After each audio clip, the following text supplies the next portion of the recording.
So I'm sure many of you will recognise that clip as coming from the 2011 TV movie Cyberbully, probably most famous for being covered by a channel called YourMovieSucks.org. But did you know that in 2015 the UK's Channel 4 also made a TV movie called Cyberbully? Well, you do now. Today I'm going to compare them, for the most part on their merits as an entertainment product and not as PSAs on their subject matter, although we will cover that a little bit. Hell, apparently the 2011 one is being shown in some American schools. Also, for the sake of clarity, from now on I'm going to refer to the 2011 version as the American one and the 2015 version as the British one. We'll go through the plots of both movies for some context first, and then we can move on to direct comparisons. Sound good? Alright, let's begin with the American one.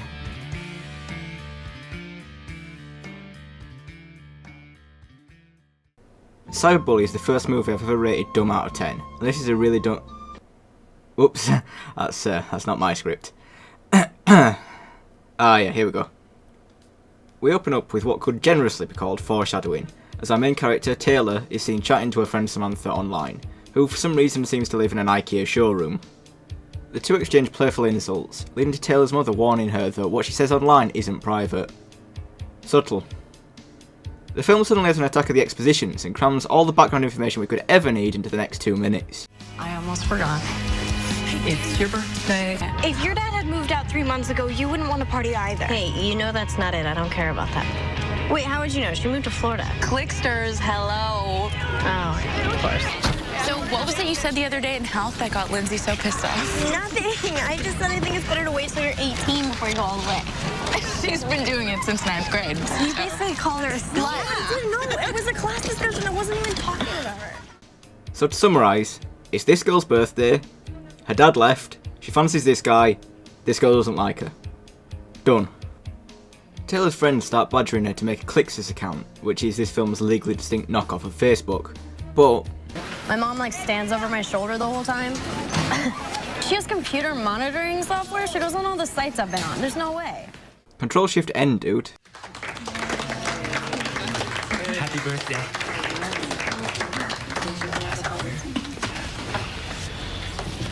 Today's my dad's birthday, too. Best pickup line I've ever heard. The audience is then reminded for the 5th time in as many minutes that Taylor's dad left. I don't know if that was relevant to bring up again, or they just think the audience has a short attention span, but whatever, it is what it is. And also, oh look, it's Taylor's birthday. You'd have thought they'd have mentioned that by now. Jesus Christ. So Taylor gets a laptop from her mother, and a warning. It's all yours, private. You can use it wherever you want if you follow my rules. No inappropriate sites, and no giving out personal information. I know the rules, but still, you're trusting me? Are you feeling okay? She is totally going to end up regretting that. So, after being warned by her mother to not give out personal information online, Taylor immediately starts setting up a Clicksters profile and giving out her personal information. Somehow, the, inverted commas, 17-year-old crush from earlier manages to send her a friend request before she's even finished setting up a profile. Not sure how that works, but okay.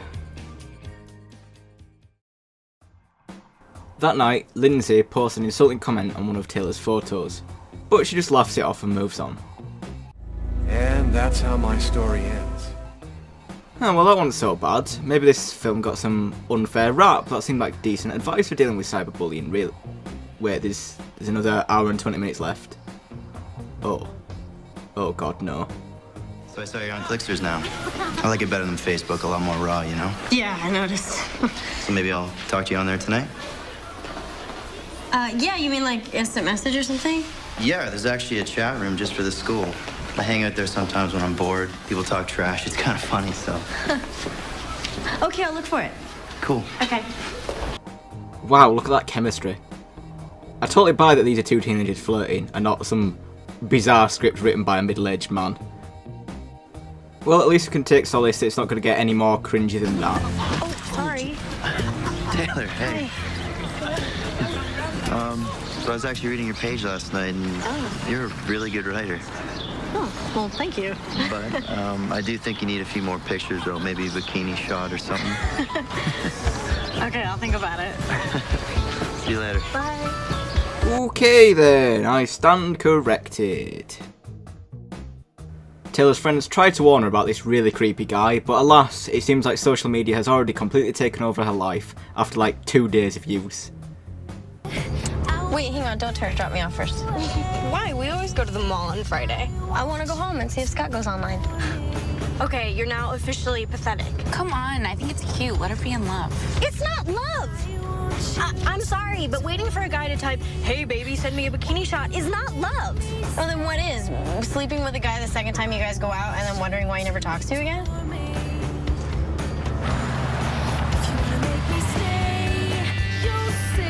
Get out. What? You can't be serious. Out.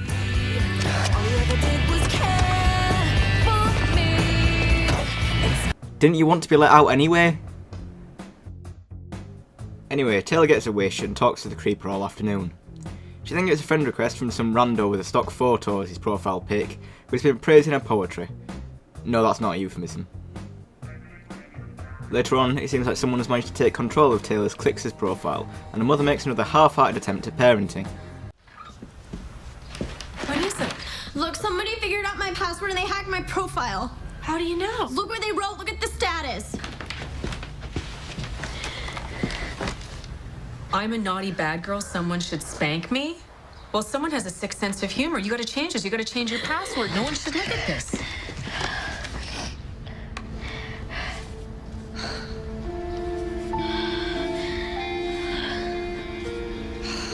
Oh, Taylor, I've looked around this website. It's completely inappropriate for someone your age. There are no boundaries. You need to shut down your profile. Come on. Look at you. You're in tears after one day. Just shut it down.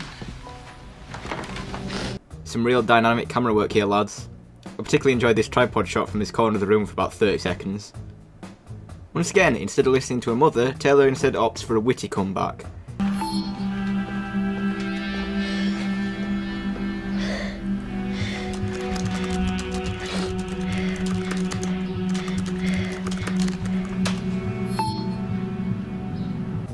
Your keyboard sound effects aren't quite in sync there, guys. She types out 5 words and you just hear...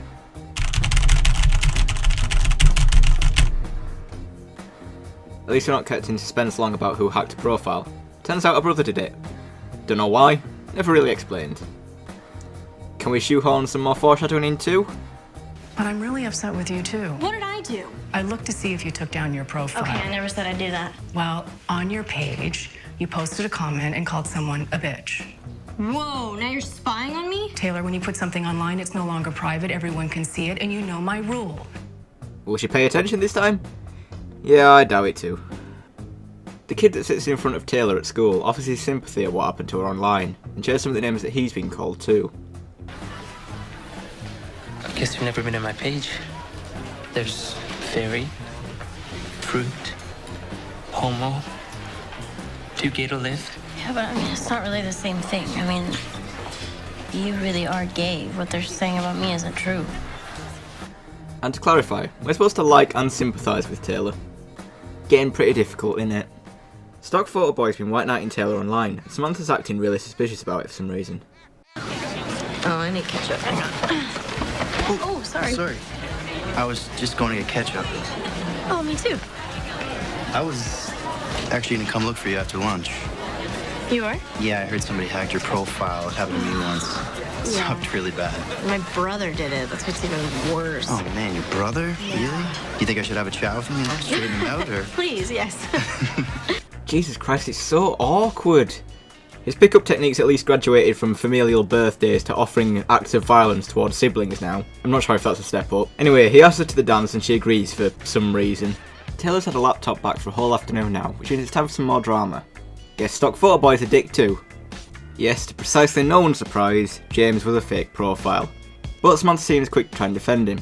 I told my cousin to look at James's profile and see if she recognized him. She says there's no such guy at Ridgeway. Maybe she's just never met him. There's like 300 people in that entire school. She'd recognize him if he went there. Oh, God. All the stuff that I told him. I told him about my dad cheating on my mom. Like, all kinds of personal stuff. You know, Taylor, I'm starting to think that you might be the problem here, not the internet. The mean girl's starting insulting Taylor and her friends again. With everything that's happening online at the moment, they're willing to pull together and support each other. You're calling me a skank now, too? Yeah, I know, it sucks. No, I've never been called a name at school, ever. Well, you know what they say, sticks and stones may break your bones. Don't you dare make a joke about this. Don't you dare. Just stop following me, okay? Ah, alright then. Well, that's rational.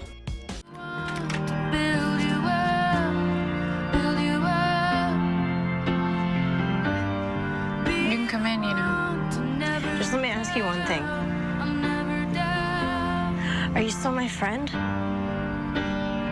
Yeah, I guess. Well, what does that mean? You're my friend everywhere except in school? Look, I don't know what you expect. None of this is my fault. Yeah, well, Samantha's standing by me. Why can't you? Well, why can't you just not flirt with people that you don't know? You didn't have to talk to that James guy. So you think all this is my fault?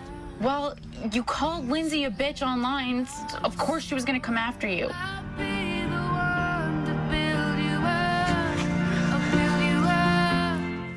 Dear God, who are these people? These characters are supposed to be like 17, 18 years old. People of that age do not act like this. The story would be far more believable if the character was like 12 or 13. She ran away crying in the street, for Christ's sake, because someone said she wasn't a friend anymore. So for like the third time now, Taylor once again disobeys her mother and keeps up a profile, and the insults keep on rolling in. You really think someone would do that? Just go on the internet and tell lies?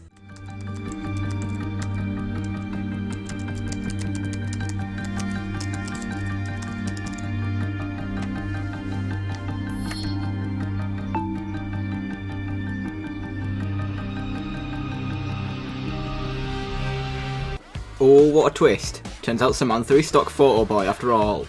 It's a shame that's been plainly obvious for about 20 minutes now.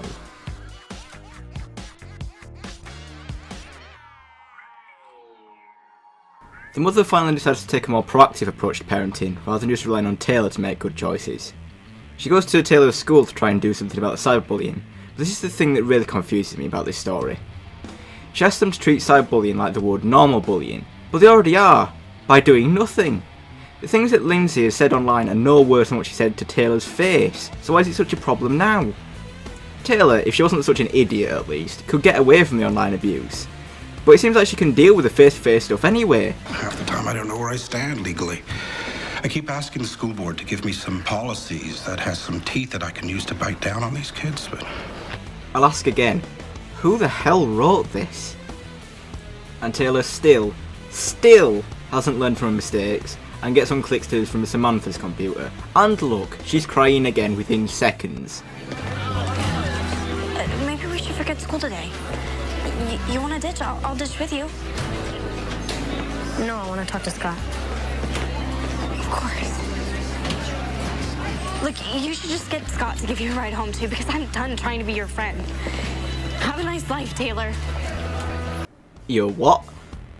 I think I just got whiplash from that mood swing, Jesus. So both of her friends have abandoned her, and Creeper can't go to the dance with her anymore too. Guess it's time to run off and sulk again.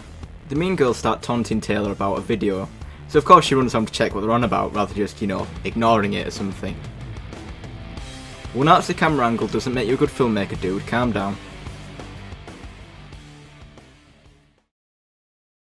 So Taylor goes home and begins watching this video and discovers that it's yet more name calling and insults. Apparently this is one stretch of insults too far, and she begins a full-blown meltdown. Now, Adam from YMS had already made the point of how overused this song is, but I think it's important to mention the rest of the soundtrack as well. The quality is suspect at best, but I mean that's subjective. Less subjective, however, and more of a problem, is the volume of the soundtrack. It's so loud that in several scenes it becomes difficult to even make out what characters are saying. I really don't see the reason for trying. Or for talking. Or for breathing. Let's not talk about boys.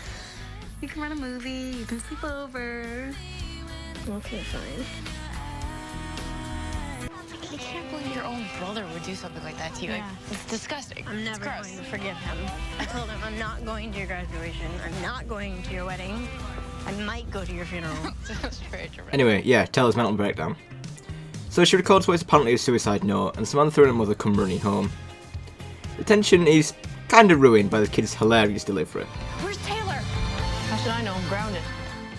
Also, her mother parks right in front of the ambulance, so if she did need to be transported to hospital, then bad luck, I guess. Samantha's running through a house, and, well, you kind of know the rest. I can't get the cat off. Right, quick side note here. I literally noticed this while editing. Samantha nearly falls over there. Couldn't do another take? No? Okay. Back to the review. So, after that Oscar-worthy display, Taylor wakes up in hospital for some reason.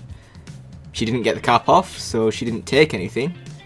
I mean, I get keeping people observed after they try to kill themselves, but does that actually require a bed? She's like fully sedated and hooked up machines. I don't understand how this happened. Yeah, nor me. Taylor's mother starts asking questions about stock photo boy, and Samantha nearly confesses, but instead decides to run away. And then for some reason we stay on this shaky shot of Taylor's mother for an uncomfortable amount of time.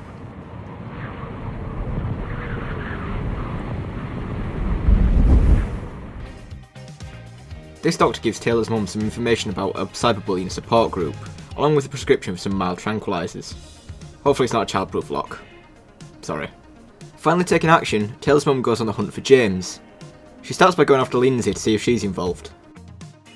If my daughter expressed her opinion about anything... Demeaning, insulting opinions. That's her right. At least according to the Constitution. Excuse me? You're going to defend her? It's called freedom of speech. It's the First Amendment. You might want to give it a read. Can tell this came out in 2011, can't you?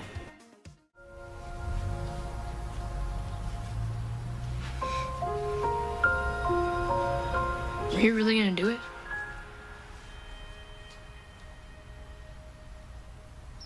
I would have been mad if you did. No, you would have loved being an only child. No, I wouldn't. If you hadn't put that video up, I could have been the one finding you all dead in the bathroom, you know? Oh, God, I bet they're saying all kinds of things about me. Eric, go get the laptop. I have to see what they're saying. Fine, I'll get it. No, it's fine. I got it. So instead of comforting your scared brother, you instead go straight back to worrying about what's being said online, the very reason you were going to kill yourself in the first place. How are you supposed to root for this character? My God! At least the mother finally does some parenting and takes a laptop off of her. Only took 56 minutes. You'd think we'd be coming upon some sort of resolution and wrap up by now, but no, somehow there's still half an hour left. Taylor's mother is now looking into some sort of prosecution for the insults levelled against Taylor online, but the law says that if they're said to her face, then something could be done. So, two problems with this. First, and even further, something that's happened since this film came out. You can totally get prosecuted for insults to people online, or even things that people don't like. At least in the UK. But the main point is, these things were said to Taylor's face several times in the film. How many guys did you hook up with this weekend? 10? 20? You should have a drive-through. Dang. Should have brought the disinfectant. Don't want to use these sinks after the skank patrol. See what I mean? It just doesn't make any sense. Anyway, Taylor's now at a cyberbullying support group. How many of you have ever decided to get even? Posted mean comments online about someone you felt was being mean to you?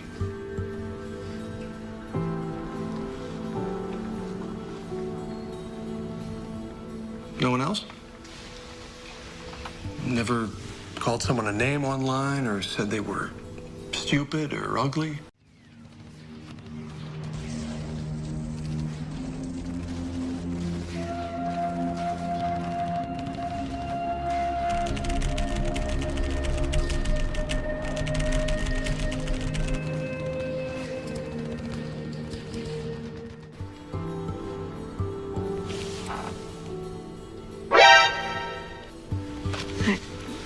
Called Lindsay Fortis a bitch.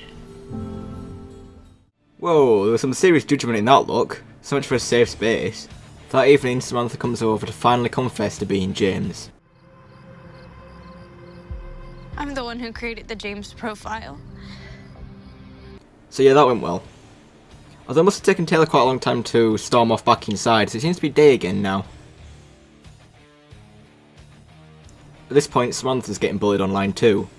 And somehow, God knows how, she's managed to come up with an even worse comeback than Taylor did. Losers with a Z. Nice. At least the support group gives us literally the only worthwhile advice out of this entire film. Block them. You know, block the sender. You know, or the name you don't want to see what crap they're saying about you. Took me for damn ever to figure that out. God, I never thought of that. Meanwhile, at City Hall... I've looked into it, and most states have passed laws against harassment on the internet. Remember Tina Meyer? Her daughter committed suicide. I remember that. Tragic. After that, Missouri passed a law. I mean, do we have to wait for somebody to die first? Couldn't you introduce a bill? I don't want to try to legislate the internet. I don't go online myself if I can help it. My staff does that for me. But these kids are on the internet all the time, and they're vulnerable to these bullies who are hiding behind anonymous usernames. Yes, well, no one's making them go online now, are they? Excuse me? Well, they do have delete buttons on computers. I thought that too until I almost lost my daughter. And that information does not change the fact that computers have delete buttons and that no one is making them go online. What's your point exactly? Part of her mother's campaigning apparently involves getting both Taylor and Samantha in a room for a press interview. And here we find out that the film fails on a technical level as well as every other level imaginable. Why is everything so shaky? We had a tripod earlier for that scene in the corner of the room, but not anymore apparently. Look at it. Just look at the shake. This is supposed to be a professional production. Buy a tripod. They're like 20 quid on Amazon. This isn't Paranormal Activity. It don't need to be a handheld shaky cam. It's not found footage. Apart from just making me feel nauseous, this scene doesn't really establish much either. It seems like the support group has finally convinced Taylor to stand up to the bullies. Hey, Lindsay. Yeah, I know you think you're probably being funny, but you should know your words actually hurt. And I think you should stop attacking people online. Rare. Get her, Linz. No, she's right. You guys should stop. You're making everyone around you miserable. Oh, the twins are sticking up for each other. How cute. Yeah, because that's what friends do. Why don't you just stop attacking people on Clicksters? Okay, you're making it so no one wants to go on there anymore. Yeah, you seem to me just like any other bully, spreading hate wherever you go.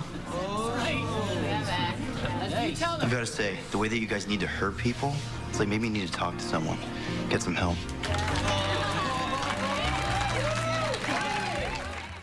And then everyone clapped. Probably stating the obvious here, but this 100% would not work in real life. So Taylor still likes Scott for some reason. Her friends rejoin with her and are instantly forgiven despite abandoning her in a time of need. And then it happens. This is it. In a film of much stupidity, this is the worst thing. Taylor has to help Samantha to get the cap off of her drink. This is a joke that I should be making in the edit. This is something that they actually did in this serious film, which, I would like to add, was based loosely on the suicide of an actual real girl. That girl that they mentioned during the legislature bit, that is a real girl, and her mother consulted on this film, and they made a crack about getting the cap off. What? As if that wasn't bad enough, which it definitely was. And I'm going to keep mentioning that it was, because it really was. We have a montage of insulting fellow kids' text messages that would never be said by a human being. And we're out. Thank God it's over. Right, I'm going to go and calm down for a bit, and then we can move on to the British one.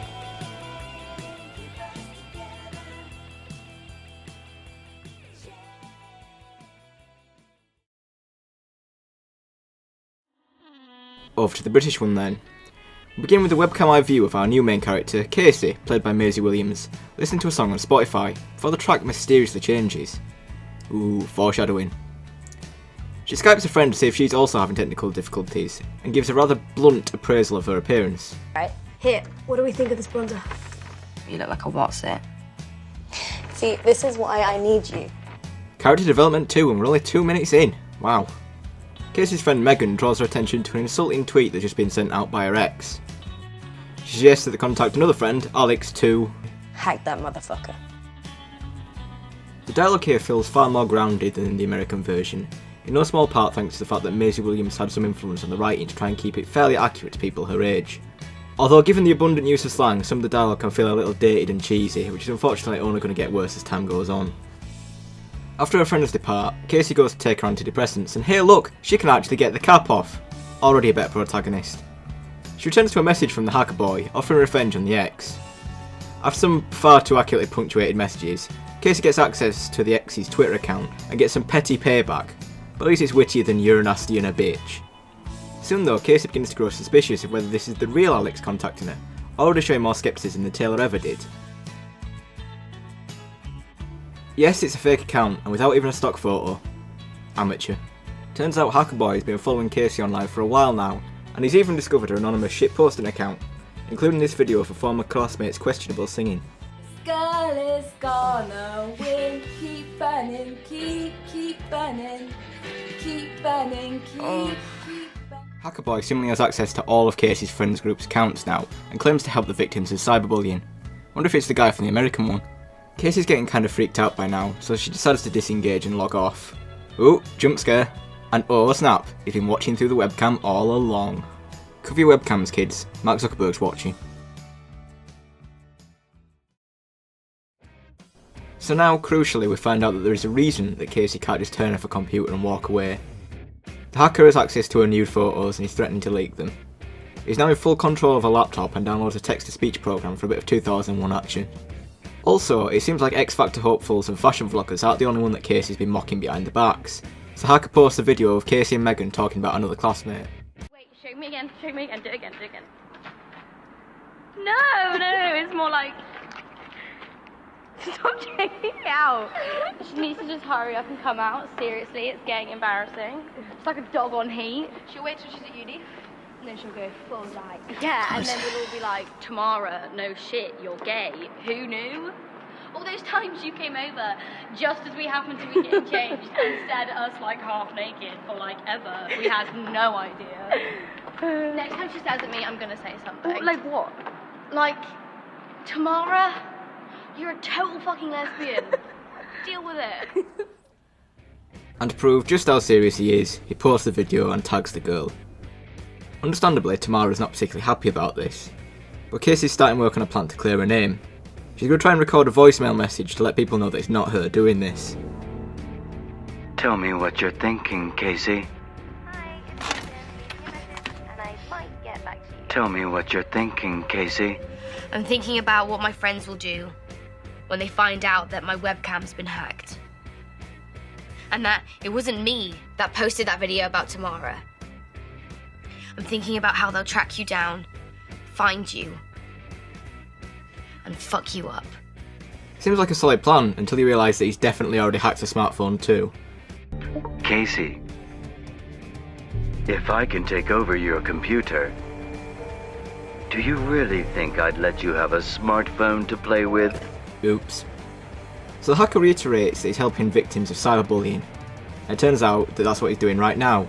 Casey is the cyberbully. We start going through a list of everything that Casey's been doing online, and that a rash need for revenge on the ex has already proved her nature today.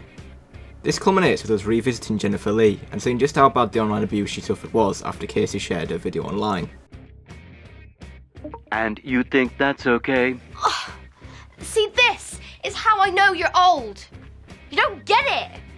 Of course, I don't think it's okay. It's fucking nasty, but it's normal, it happens, and we deal with it.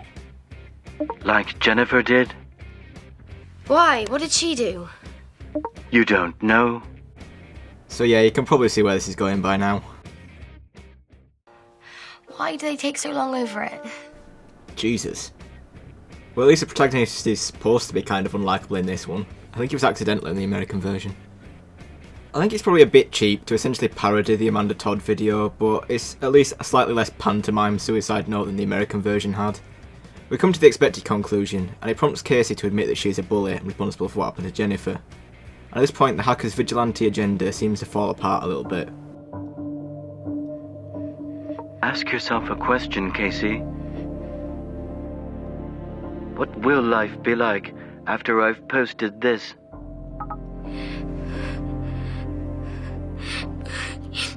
But you said you wouldn't. Will it be worth living? I've done everything that you asked. I asked for 3 things. You accepted you're a bully.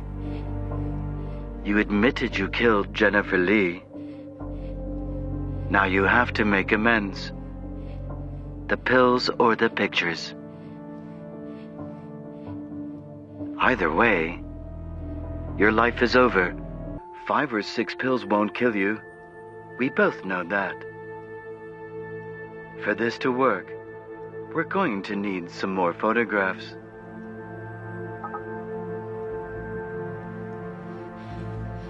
Leave Megan out of this. Take 1 pill or it gets tweeted from your account. Seems a bit hypocritical to me, Mr. Anti-Cyberbullying. During this torment, it seems like Casey's actually worked out who the hacker is.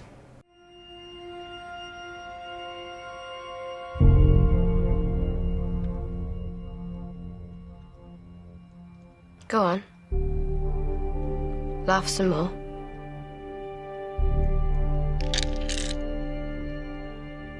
I'll give you this one for free if you laugh at me again. Ha ha ha.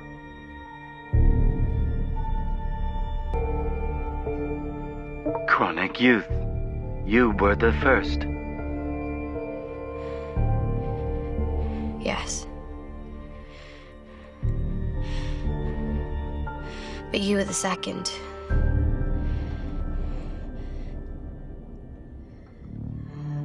Steerpike_84. I can tell it's you from the way you type. H-A-R. No one spells it like that. 5 pills, Casey. You must write like that because it sounds better in the Hawking voice. Casey can't keep the tablets down though, and it seems like she's finally realised that this really isn't worth it. Despite her having far more reason than Taylor to keep subjecting herself to this torture, she realises that she doesn't have to end her life here. What are you when I stop talking to you?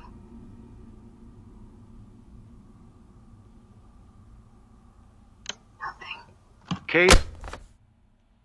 It seems like Casey's learned a lesson now and will be a better person in future. We've managed to give some advice to the audience too, in a more effective and entertaining way than the American version. Nice work. So now with both plots out of the way, let's look at some direct comparisons, shall we?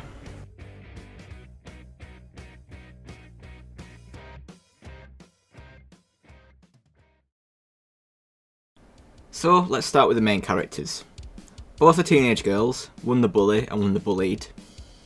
Both have moments of naivete, with Taylor telling an online stranger many personal details for no real reason, and Casey somehow not realising where the Jennifer Lee presentation was going. Both display moments of insensitivity towards others. The main differences, however, are how the characters learn from their experience and how perceptive they are to their situation. Taylor never questions anyone's authenticity online, whereas Casey was quick to realise that the hacker wasn't actually a friend, and was even able to work out who the hacker was. Casey was able to realise that despite the trauma she'd been put through, how many of her personal bridges were burnt, and that some of her private images will likely be shared with the world, it would only affect her as much as she let it. In contrast, Taylor spends so much of the film not learning from her actions. Even after attempting to get the cap off, she still finds the need to check clicksters, and even by the end she relies on others to point out what she can do, such as the blocking hateful comments and the standing up to the perpetrators.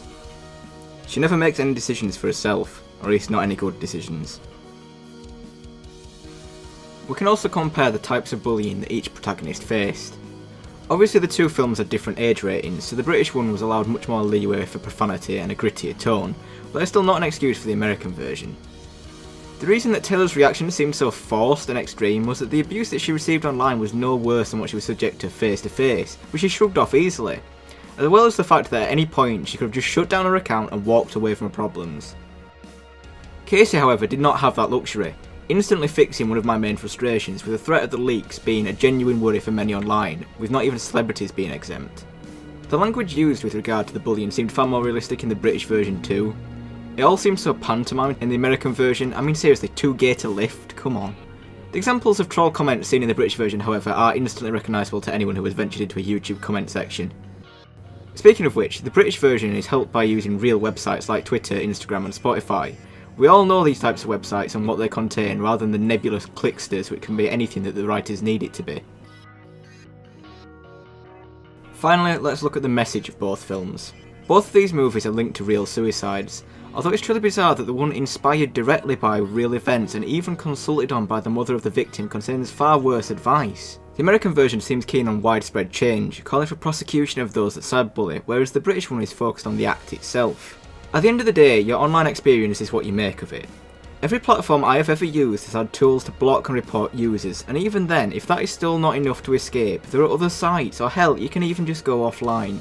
Whatever happens online, it's not worth trying to get the cap off. Thanks for watching.